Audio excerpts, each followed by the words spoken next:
พระบาทสมเด็จพระเจ้ามหาสิริศรีสว่างวงศ์องค์สมเด็จธรรมิกราชภาคที่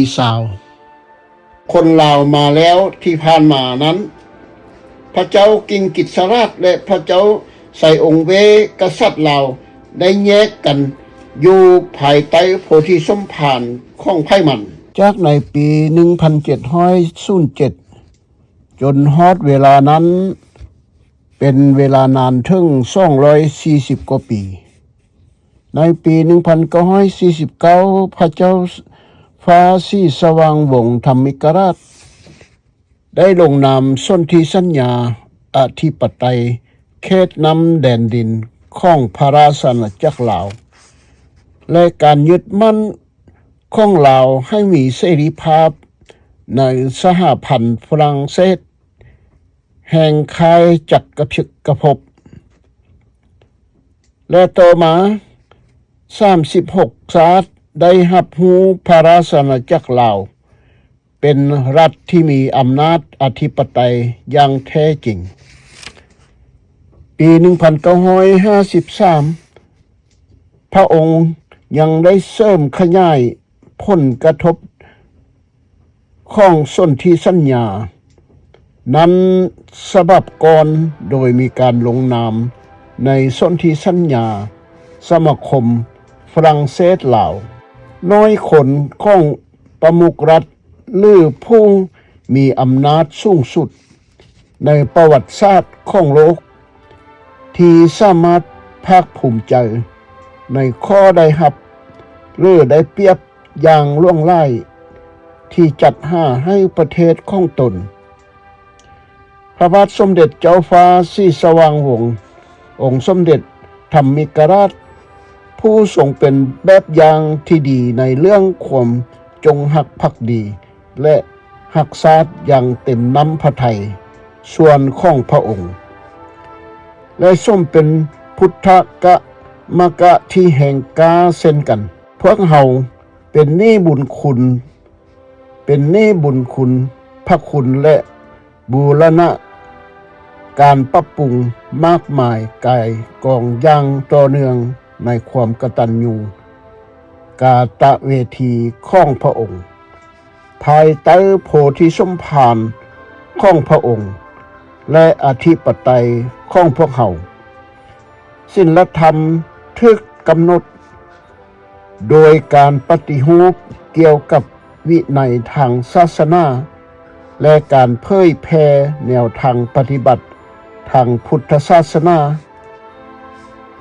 องค์กรอธิปไตยของเขาได้รับการเคารพจากประชาราษฎรของพระองค์สำหรับความเอื้อเฟื้อเพื่อแผ่เลื่อมใสจิตวิญญาณอันสูงส่งและความมีเมตตาต่อผู้ทอมตนซึ่งสามารถวางใจได้เสมอในการให้อภัยและการให้เกียรติจากพระองค์ความรักที่พระบาทสมเด็จพระเจ้าฟ้าศรีสว่างวงศ์องค์สมเด็จธรรมิกราชทรงมีต่อพระราชินีกรเป็นเครื่องพิสูจน์ถึงความห่วงใยอันให้ขอบเขตบ่มีจำกัดเพื่อความสงบสุขและสวัสดิภาพของราษฎีกรของพระองค์พระองค์ทรงปกครองเบาภัยราษฎรชาวสนิกรปวงชนลาวทั่วประเทศในลักษณะของบิดาที่ดูแลลูกหลานการศึกษาของลูกของพระองค์และมักจะช่วยพวกเขาให้รอดพ้นจากภัยอันตรายให้แห่งในช่วงเวลาดังกล่าวพระองค์ก็ทรงปฏิเสธที่จะปล่อยปละละเลยหรือทอดทิ้งพวกเขาทั้งที่มีตัวอย่างอยู่ในพงศาวดารในรัชกาลก่อนๆการตัดสินใจครั้งล่าสุดของพระองค์ที่ยิ่งใหญ่และสูงส่งเพียงใดในการแบ่งปันความสุขทุกข์ยากของประชาชนเบาภัยราษฎรของพระองค์เมื่อผู้ลูกหลาน จากทางตะวันออกกำลังเข้ามาใกล้เมืองหลวงชาวลาวจึงหู้ดีถึงสิ่งที่พระองค์พระมหากษัตริย์ทรงทำเพื่อพวกเขาและพบกันเพื่อเฉลิมฉลองการขึ้นของราชสมบัติของพระองค์และบุคคลในเดือนสิงหาดังนั้นในวันที่น่าจดจำนี้ซึ่งเป็นปีเปิดโพธิสมโภชของราชครบถึง50 พระวรรษาของเดือนสิงหากษัตริย์ผู้ทรงอำนาจและเป็นที่เคารพนับถือของพวกเขาข้าพเจ้าขอเชิญชวนพี่น้องที่ฮักของข้าพเจ้าทุกคนให้มาเฉลิมฉลองวันที่ยิ่งใหญ่นี้ทั่วทั้งประเทศดินแดนอันครบถ้วนของพวกเขาขอให้พวกท่านร่วมอธิษฐานอย่างกระตือรือร้นเพื่อพระราชอาณาใหม่และอันมีค่าของพระองค์และขอให้พระองค์ทรงครองราชสมบัตินี้อย่างยั่งยืนยาวนานและมีความสุขทรงพระเจริญหลังจากมอบเหรียญตราคำสอบและรางวัลพร้อมเครื่องราชอาชญพรณ์แก่ผู้ที่ได้รับแล้วขบวนแห่ห่อแห่วอเสียงดังอันวิจิตรได้ดำเนินไปพระทานกุอภัยได้แสดงความปรารถนาดีต่อสภาแห่งชาติรัฐบาลข้าราชการและเบาภัยราษฎรเนื่องในเทศกาลราชาภิเษกและปีใหม่จากนั้นแล้วเป็นพิธีตามประเพณีอันสูงส่งนี้หลักการที่เต็มไปด้วยความบริสุทธิ์และการปฏิบัติในปัจจุบันเต็มไปด้วยความเป็นน้ำหนึ่งใจเดียวกันทางศีลธรรมอย่างใดก็ตามปัจจุบันสถานที่เวลา 14 โมงขบวนแห่ผ้าเหลืองจะผ่านถนนสีเทาไป5 วัดเชียงทองวัดธาตุและวัดวิสุทธิ์เพื่อเป็นการลังไล่ของพระพุทธรูปฟุ้งชนได้เต้าโหมกันอยู่แต่ละข้างของถนนหลวงรอท่าพิธีแห่ขบวนทุกประเภทเครื่องรับประทานที่จินตนาการได้ถูกกดเข้าไปในการบริการโถ่เงินโถ่ธรรมดาหม้อดินจีและแม้กระทั่งทั้งทั่วเปาขบวนแห่ดังกล่าวได้ก้าวไปได้อย่างช้าๆถัดจากบรรดานักวิจัยเก้าอี้สูงของพวกเขาเผยแพร่ความสงบสุขและความสุขในเส้นทางของมันความสุขสดชื่นของน้ำเย็นต้อนรับในความฮ้อนที่เผาไหม้และความปิติยินดีที่ฮู้ว่าบ่มีไผสามารถหนีจากกฎระเบียบหรือกฎแห่งกรรมที่ทุกคนใช้เวลาส่วนของพวกเขาเจ้าบึดดึงบุคคลปราดกบโพออกมาในเดินวัดเสียงทองปูเยยาเยอซึ่งเป็นตัวแทนที่บ่ธรรมดาของสายหญิงคู่ทำอิฐบรรพบุรุษของชาวลาวพวกเขาแต่งตัวด้วยผ้าลินินหน้าสวมหน้ากากบูดบึงหน้าสยกสยองและแต่งตัวเลียนแบบภายใต้แสงแดดยามบ่ายอันเจิดจ้าเป็นกลุ่มบุรุษทำอิฐในบนพื้นแผ่นดินลาวหลังจากสร้างประสบความสำเร็จอย่างยิ่งใหญ่ขบวนก็ดำเนินต่อไปตามทางเพื่อเฮ็ดซ้ำสิ่งเดียวกันในการตกแต่งที่คาดบริเวณของวัดวิสุทธิ์ที่ซึ่งใส่สุดสีเหลืองปู ปูเยอยาเยอได้รับการต้อนรับด้วยความปิติยินดีเช่นกันในขบวนการเดียวกันดวงพระอาทิตย์กำลังรับขอบฟ้าและภูเขาของแม่น้ำลานซางที่ใหญ่และเมืองหลวงก็กำลังเตรียมพร้อมสำหรับการเฉลิมฉลองในตอนค่ำทันใดนั้นยอดแหลมสูง7 ชั้นของภูซี่ก็ปรากฏขึ้นสว่างสวัยด้วยแสงโค้งตัดกับท้องฟ้ากำมำพื้นท่านของมันทึกอาบด้วยผมเหืองสีแสงและมีหลากหลายสีสันซองผ่านโขงหางบ่ต้องสงสัยเลยว่านี้เป็นสิ่งที่นักเขียนสาวฝรั่งเศสมูริสบารีเอิ้นว่าเนินเข้าแห่งบันดาลใจซึ่งเป็นสถานที่กำหนดไว้ล่วงหน้าซึ่งเต็มไปด้วยความสำคัญทางจิตวิญญาณฟุ้งชนมาร่วมตัวกันอย่างเงียบๆใกล้พระราชวังและหลังจากนั้นบ่นานถนนล่วงสายต่างๆที่มีดอกไม้ประดับประดาเหืองแสงก็ทึกแต้มหน้าแน่นโดยความมั่งคั่งเป็นที่นิยมหลายที่สุดในเมืองหลวงเท่าที่เคยเห็นนิยมมาในขณะที่ตำรวจอารักขาต้องยอมรับความพ่ายแพ้ที่น่าจดจำที่สุดเมื่อภูเขาสว่างแล้วพระองค์เจ้าฟ้าสีสว่างวงศ์ก็เสด็จประทับที่เสลียงใหญ่ผูดอกไม้ไฟทุกชนิด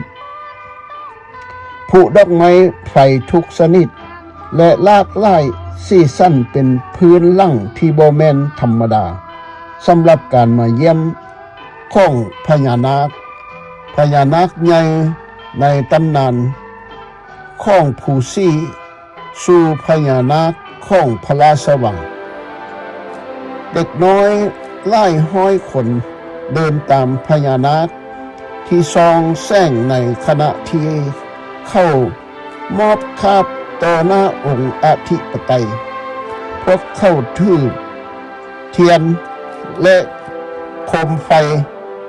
สี่ค่อยๆลงขั้นใดของภูซี่ในขณะที่ความลิงสันของภูเขาสว่างแจ้งจากแต่ขั้นลุมถึงยอดภูซี่ขั้นถึงจากนั้นส่วนหนึ่งของรามเกียรติ์ก็ทึกเบียนแบบและการแสดงนี้ค่อนข้างเหมือนภาพปูนเปียกบูหาน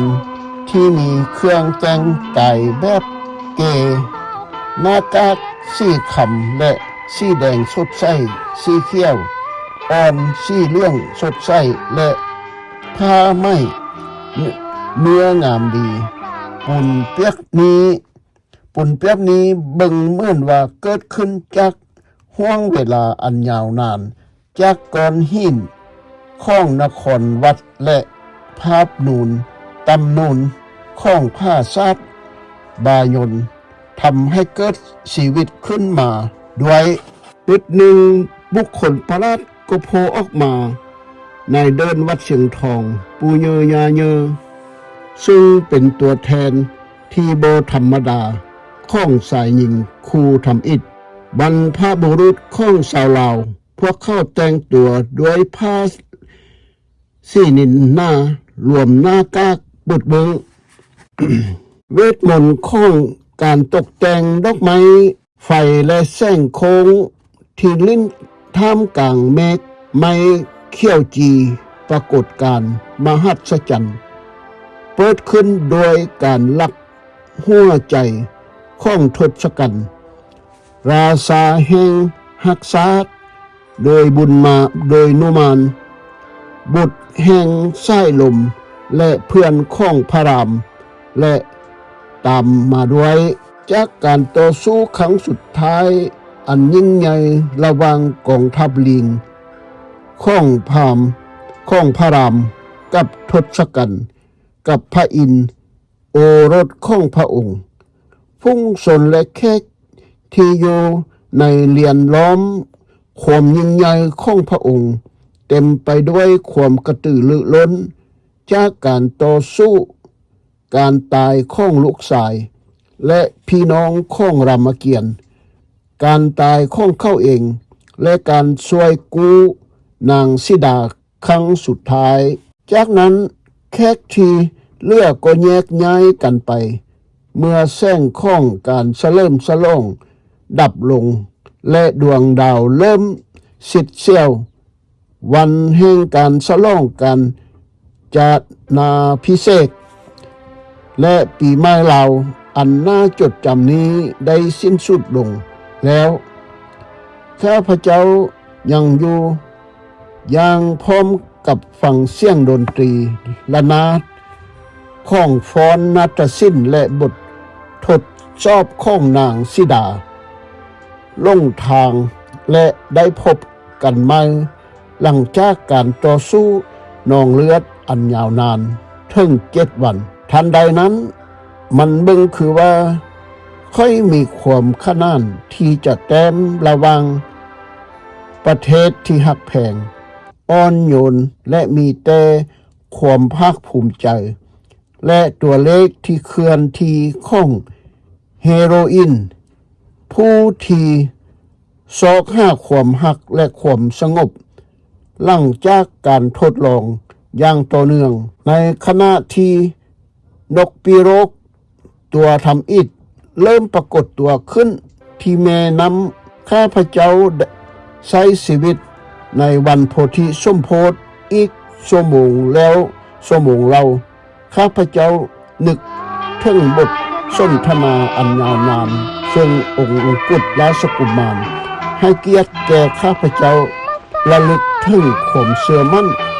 ศรัทธาและความกล้าหาญทั้งหมดนี้พระองค์ทรงประกาศอย่างถ่อมตัวว่าทรงรับมาจากพระบิดาผู้ซึ่งทรงเป็นผู้ประกาศจากขนของพระองค์จากความหักผูกพันที่มีต่อราษฎรและประเทศชาติข้าพเจ้าบ่สามารถชื่นชมภาพพจน์ของราชวงศ์ในเขตที่สูญเสียไปทางทิศตะวันออกบอนที่ความก้าวหน้าที่น่าสงสัยยังบ่ทันได้ทำลายแรงกำเนิดซึ่งคุณค่าที่แท้จริงของชีวิตยังถูกรักษาไว้บางส่วนข้าพเจ้าสมเสริญยินดีความเคารพนับถืออันจริงใจของบรรดาผู้มีเกียรติที่ยิ่งใหญ่โตนายของตนและความเชื่อมั่นของประชาชนเบาภัยราษฎรพร้อมแล้วที่จะเชื่อมั่นในบรรดาผู้นำของเขาเจ้าพอผู้คนในยุคสุดท้ายได้เอาความสวัสดิภาพของคนทุกข์ยากและทอมตัวลงกลพ้นประโยชน์ของตนอำนาจอธิปไตยบ่ไล่ปานใดแสดงให้เห็นถึงความเป็นมนุษยธรรมแท้ๆวันที่15 เมษายน ปี 1954การย่องหย่อสรรเสริญอันมีเกียรติ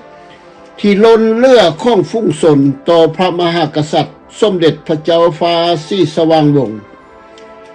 ได้พิสูจน์ให้ข้าพเจ้ารู้เห็นว่าพวกประชาราษฎรทั้งหลายยอมรับว่าคำโอวาทของพระองค์โดยบ่มีคำถามใดๆเพราะว่าพวกเขารู้ว่าผลสำเร็จทั้งหมดแม้นมาจากพระองค์และด้วยความหักของพวกเขาเจ้าคนลาวทั่วไปทั้งประเทศรูปภาพที่อยู่เห็นอยู่นี้แม่นของพระราชโอรสบางพระองค์ของสมเด็จเจ้าฟ้าศรีสว่างวงศ์ธรรมิกราชจากซ้ายไป5 ขั้วเว้นแต่จะระบุไว้อย่างอื่นเจ้าสายเศรษฐาเจ้าสายทองสุข เจ้าสายสุพรรณวงศ์โอรสของเจ้าสายคำพันธ์สายเซตสายยาเส้นเจ้าสายคำทันอุ่นคำโอรสในเจ้าสายซี่เฉลิมศักดิ์เจ้าสายคำหิงเจ้าสายจันทลังสีเจ้าสายสุริวงศ์โอรสในเจ้าสายสุริวงศ์เจ้าสายสีสุมังโอรสในเจ้าฟ้าสีเฉลิมศักดิ์เจ้าขมาวเจ้าฟ้ารัตนปัญญาเจ้าคำปานปัญญาเจ้าอินทวงศ์เจ้าจันทวงศ์และเจ้าคำพันธ์นับตั้งแต่ลาวได้รับเอกราชจากฝรั่งเศสในเครือสหพันธ์ฝรั่งเศสอินโดจีนและเอกราชท่าวอนพระราชอาณาจักรลาวล่วงพระบางและพระราชอาณาจักรลาวท่าวอนการนำพาด้านการเมืองฝ่ายอำนาจบริหารได้มีนายกรัฐมนตรีภายใต้กฎหมายรัฐธรรมนูญแห่งชาติอันเดียวกันและอยู่ภายใต้โพธิสมภารของพระบาทสมเด็จเจ้าฟ้าสายสีสว่างวงศ์องค์สมเด็จธรรมิกราชรวมทั้งหมดมี11ท่านด้วยกันตามระบอบเสรีประชาธิปไตยอยู่ในภายใต้เงื่อนไขของรัฐธรรมนูญแห่งพระราชอาณาจักรลาวที่ได้เสาวันที่14เดือนกันยายนปี1949รัฐธรรมนูญฉบับวันที่11เดือนพฤษภาคม1947ฉบับดัดแปลงแล้วประชาชนลาวประชาชนบาวไพรัษฎรชาวลาวรู้สึกแน่ใจว่าอนาคตแห่งประเทศของตนจะมีกำลังอยู่ได้ก็โดยอาศัยการรวบรวมแขวงทั้งหมดของประเทศเข้ากันดังประวัติศาสตร์ของตนเคยมีมาแล้วจึงประกาศตามเสียงของผู้แทนราษฎรโดยสง่าผ่าเผยว่าประเทศลาวเป็นอันหนึ่งอันเดียวกันประชาชนลาวบาวไพรัษฎรลาวยังยืนว่ามีความจงรักภักดีต่อระบอบมีพระมหากษัตริย์เป็นประมุขและต่อองค์พระบาทสมเด็จเจ้าฟ้าสีสว่างวงศ์องค์แรกพระมหากษัตริย์แห่งประเทศลาวแห่งราชอาณาจักรลาวและพอใจรับเอาหลักการแห่งระบอบเสรีภาพประชาธิปไตยรัฐธรรมนูญฉบับนี้รับรองหลักการสิทธิอันสำคัญของชาติลาวคือสิทธิเสมอภาคต่อกฎหมายสิทธิป้องกันในการประกอบอาชีพที่ถูกต้องตามกฎหมายมีเสรีภาพและการปฏิบัติกิจการซึ่งกำหนดไว้ตามกฎหมายเป็นต้นว่าเสรีภาพในร่างกายเสรีภาพในการถือศาสนาเสรีภาพในการปากเว้าคิดเขียนและการทำมาหากินเสรีภาพในการชุมนุมสาธารณะและในการจัดตั้งสมาคมรัฐธรรมนูญวางหน้าที่ของประชาชนลาวชาวลาวไว้คือการรับใช้ประเทศชาติการเคารพต่อการศึกษาศาสนาการนับถือศาสนาการประกอบความสามัคคีการปฏิบัติหน้าที่ซึ่งเกี่ยวกับครอบครัวและภาคเพียรต่อเวียกงานกันและซื่อสัตย์ต่อการเหียนการซื่อสัตย์สุจริตและการเคารพต่อหน้ากฎหมายแห่งราชอาณาจักรลาวปรากฏตนเป็นประเทศเอกราชและเป็นสมาชิกแห่งวงสาสมัคคีฝรั่งเศสดังนั้น ให้ยินดีกับอิสรภาพของลาวและองค์การเฉพาะกับการพัฒนาทรัพยากรทั้งหมดของลาวจะสามารถปฏิบัติภาระบทบาทที่เป็นของลาวรับประกันคุณภาพและกิจกรรมของลาวให้สูงเด่นหมวดหนึ่งบททั่วไปมาตราหนึ่งประเทศลาวเป็นราชอาณาจักรลาวอันหนึ่งอันเดียวแบ่งแยกออกบ่ได้และถือตามระบอบเสรีประชาธิปไตยนครหลวงของประเทศลาวแม่นเวียงจันทน์มาตราสองทุงซาดของราชอาณาจักรลาวเป็นทุงพื้นสีแดงอยู่ใจกลางมีรูปช้างเพือกซ้ำหัวกังห่มข้าวมาตราสามอำนาจอธิปไตยมาจากปวงชนชาวลาวพระมหากษัตริย์ทรงใช้อำนาจนี้ตามบทบัญญัติไว้ในรัฐธรรมนูญมาตราสี่บุคคลที่นับว่าเป็นเชื้อชาติลาวนั่นคือบรรดาบุคคลที่ตั้งภูมิลำเนาเป็นแกนซ่านอยู่ในดินแดนลาวคักแน่และบ่ได้เข้าเป็นชาติอื่นมาแต่ก่อนระเบียบการให้สัญชาติเป็นลาวหรือเสียสิทธิเป็นสัญชาติเป็นลาวนั้นจะได้กำหนดไว้ตามกฎหมายวันที่11เดือนพฤษภาปี 1947 ประเทศลาวพระราชอาณาจักรลาวมีพระบทบาทของประวัติศาสตร์ของตนแต่พระมหากษัตริย์เป็นประมุขรัฐสูงสุดบุคคลของพระองค์แม่นศักดิ์สิทธิ์และละเมิดบ่ได้พระองค์เป็นพุทธสนิกชนเก้า